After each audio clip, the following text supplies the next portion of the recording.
عزیزوں، ہمارے معاشرے میں، ہمارے گاؤں میں، ہمارے خطے میں اس طرح سدھار آئے، اس کی فکر کرنے کی ضرورت ہے۔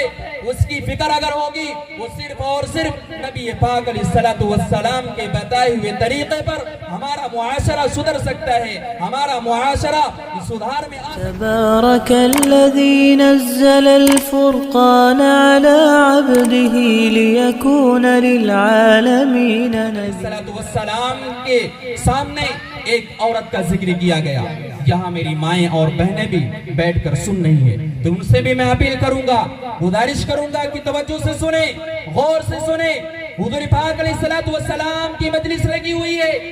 صحابہ آتے ہیں اور عرض کرتے ہیں، اے اللہ کے نبی صلی اللہ علیہ وسلم، اے محبوب کبریا، اے جناب مصطفیٰ صلی اللہ علیہ وسلم، ایک عورت ہے بڑی تہجد گزار ہے، ایک عورت ہے بڑی نیک ہے، ایک عورت ہے بڑے نیک والا کام کرتی ہے، ایک عورت ہے روزہ بہت رکھتی ہے، ایک عورت ہے چاشتہ ہوا بین پڑتی ہے، لیکن اے نبی پاک علیہ السلام، ایک بات ہے، ایک وجہ ہے، وہ یہ کہ جب وہ اپنے کسی ایک بہن سے بات کرتی ہے تو اس کے دل کو چکنا چور کر دیتی ہے، اس کے دل کو رنجیدہ کر دیتی ہے، اس کے دل کو غمزدہ کر دیتی ہے، اس کو تکلیف میں مبتلا کر دیتی ہے، اس کو پریشانیوں میں مبتلا کر دیتی ہے، یعنی اپنی زبان سے اپنے پڑوسیوں کو، اپنے بہنوں کو یعنی کہ کڑوی کسیلی سناتی ہے۔ اس لیے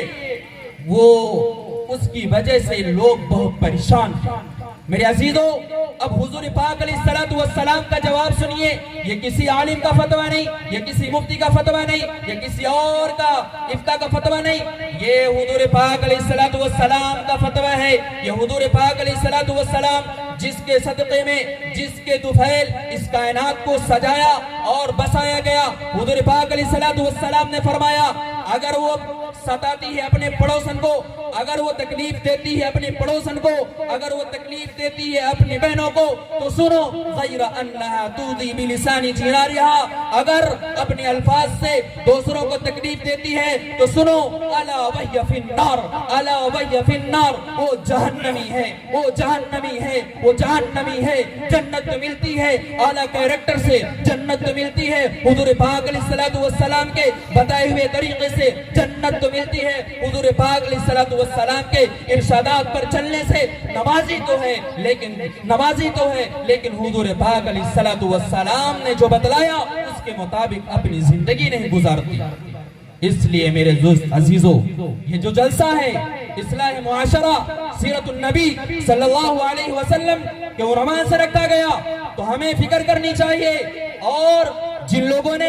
اس اجلاس کو سجایا، میں ان کے لیے عطا دل کی گہرائیوں سے دعا کرتا ہوں، اللہ تعالیٰ ان کی تمام جائز تمناؤں کو پورا فرمائے۔ میرے عزیزوں، ہمارے معاشرے میں، ہمارے گاؤں میں، ہمارے خطے میں اس طرح سدھار آئے، اس کی فکر کرنے کی ضرورت ہے۔ اس کی فکر اگر ہوگی، وہ صرف اور صرف نبی پاک علیہ السلام کے بتائے ہوئے طریقے پر ہمارا معاشرہ سدھر سکتا ہے، ہمارا معاشرہ سدھار میں آ سکتا ہے۔ میرے عزیزوں، یہ بھی فکر کرنے کی ضرورت ہے کہ ہمارے دل میں نبی پاک علیہ السلام کی محبت کتنی ہے، نبی پاک علیہ السلام کے بتائے ہوئے طریقے پر ہم کتنا عمل کرتے ہیں، کیونکہ حضور پاک علیہ السلام کی ایک حدیث ہے، ابو داؤد شریف میں یہ حدیث موجود ہے کہ ایک مرتبہ حضور پاک علیہ السلام مدینہ منورہ میں تشریف لے جا رہے تھے کسی کام کی وجہ سے، تو دیکھا کہ ایک بہت بڑی عالی شان عمارت ہے۔ کیا ہے؟ ایک بہت عالی شان عمارت ہے۔ حضور پاک علیہ السلام نے اپنے یار سے فرمایا، اپنے صحابی سے کہا کہ اے میرے صحابی، یہ جو عمارت ہے، یہ جو مکان ہے، یہ جو بلڈنگ ہے، کس شخص کی ہے، کس آدمی کی ہے؟ تو بتانے والے صحابی نے کہا، اے اللہ کے نبی صلی اللہ علیہ وسلم، یہ فلاں صحابی کی ہے۔ اس کے بعد جب آپ علیہ السلام اپنے گھر کو چلے آئے، اس کے بعد جب وہ صحابی جن کا مکان تھا، توجہ سے سنیے، غور سے سنیے، وقت بڑا مختصر ہے، میں اپنی بات کو مکمل کرنے کی کوشش کر رہا ہوں۔ وہ صحابی آتے ہیں دربار خدمت میں، حضور پاک علیہ السلام کی خدمت میں حاضر ہوتے ہیں اور سلام کہتے ہیں، السلام علیکم یا رسول اللہ، تو حضور پاک علیہ الصلوۃ والسلام اس کے سلام کا جواب نہیں دیتے، اعراض کرتے ہیں، یعنی کہ ان کا دل خوش نہیں ہوتا۔ پھر وہ صحابی آگے بڑھتے ہیں اور سلام کرتے ہیں، السلام علیکم، جواب نہیں آتا۔ 3 مرتبہ سلام کرتے ہیں، السلام علیکم، جواب نہیں آتا۔ وہ صحابی پریشان، آخر کیا وجہ ہو گیا؟ آخر کون سی بات ہو گئی؟ آخر کون سی ایسی غلطی مجھ سے ہو گئی کہ جس کی بنا پر حضور پاک علیہ الصلوۃ والسلام میرے سلام کا جواب نہیں دے رہے ہیں؟ اس کے بعد دوسرے ایک صحابی نے جا کر بتلایا، اے میرے یار، اے میرے دوست، اللہ کے نبی پاک علیہ الصلوۃ والسلام کے ساتھ ہم آپ کے مکان کے سامنے سے گزر رہے تھے، تو آپ کا مکان حضور پاک علیہ الصلوۃ والسلام نے دیکھا، تو آپ علیہ الصلوۃ والسلام کو وہ مکان پسند نہیں آیا۔ اس کی وجہ کیا تھی میرے عزیزو؟ اس مکان پہ ایک قبہ بنا ہوا تھا جس سے یہ پہچانا جاتا تھا، جس سے یہ معلوم لگایا جاتا تھا یہ کسی بڑے کا مکان ہے، یہ کسی امیر کا مکان ہے، یہ کسی مالدار کا مکان ہے، یہ اندازہ لگایا جاتا تھا۔ حضور پاک علیہ الصلوۃ والسلام نے ناراضگی کا اظہار کیا۔ اس کے بعد جب یہ بات صحابی کو پتہ چلتی ہے، آتے ہیں اپنے گھر کو، اس مکان کو توڑ دیتے ہیں، اس مکان کو ہموار کر دیتے ہیں، زمین سے ملا دیتے ہیں۔ ایسا نہیں پتہ چلتا کہ یہاں پر مکان تھا یا نہیں تھا، ایک دم بالکل نیست و نابود کر دیتے ہیں۔ اس کے بعد کچھ دنوں کے بعد پھر حضور پاک علیہ الصلوۃ والسلام کا اس گلی سے گزر ہوتا ہے، پھر آپ صلی اللہ علیہ وسلم فرماتے ہیں کہ اے میرے صحابی، یہاں پر تو ایک مکان تھا، وہ مکان کہاں گیا؟ تو حضور پاک علیہ الصلوۃ والسلام سے وہ صحابی عرض کرتے ہیں، اے اللہ کے نبی صلی اللہ علیہ وسلم، جب ان کو پتا چلا کہ آپ کو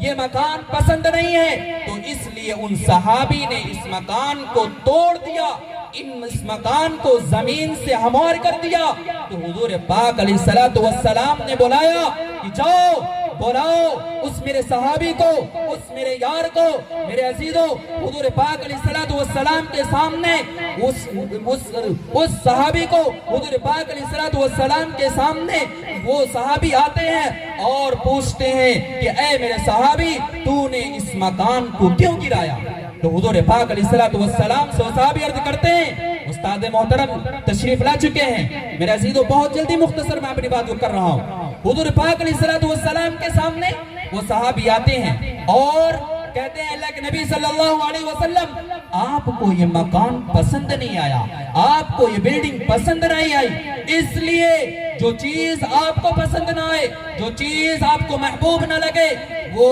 میرے اس دنیا میں رہنے سے کوئی فائدہ حاصل نہیں ہے، اس لیے میں نے اس مکان کو توڑ دیا۔ تو حضور پاک علیہ الصلوۃ والسلام نے فرمایا، اے میرے صحابی، تو نے میری رضا کے لیے، تو نے میری خوشنودی کے لیے، تو نے مجھے راضی کرنے کے لیے اس مکان کو توڑ دیا، کل جنت میں بھی تیرا اس سے بڑھ کر مقام ہوگا۔ میرے عزیزو، جائزہ لینے کی ضرورت ہے، اپنے آپ میں غور کرنے کی ضرورت ہے کہ ہمارے دلوں میں، ہمارے دل میں نبی پاک علیہ الصلوۃ والسلام کی محبت ہے یا نہیں، ہمارے دل میں قرآن کی محبت ہے یا نہیں، ہمارے دل میں اللہ کی محبت ہے یا نہیں، ہمارے دل میں ماں باپ کی محبت ہے یا نہیں، ہمارے دل میں طلبہ کی محبت ہے یا نہیں، ہمارے دل میں اکابرین کی محبت ہے یا نہیں۔ اگر ہے تو سبحان اللہ، الحمدللہ، اور اگر نہیں ہے تو میرے عزیزو سن لو، قرآن شاہد ہے، الا من اتى اللہ بقلب سلیم۔ اللہ رب العزت کے سامنے انسان کو بلایا جائے گا تو اللہ رب العزت دیکھیں گے اس کے دل میں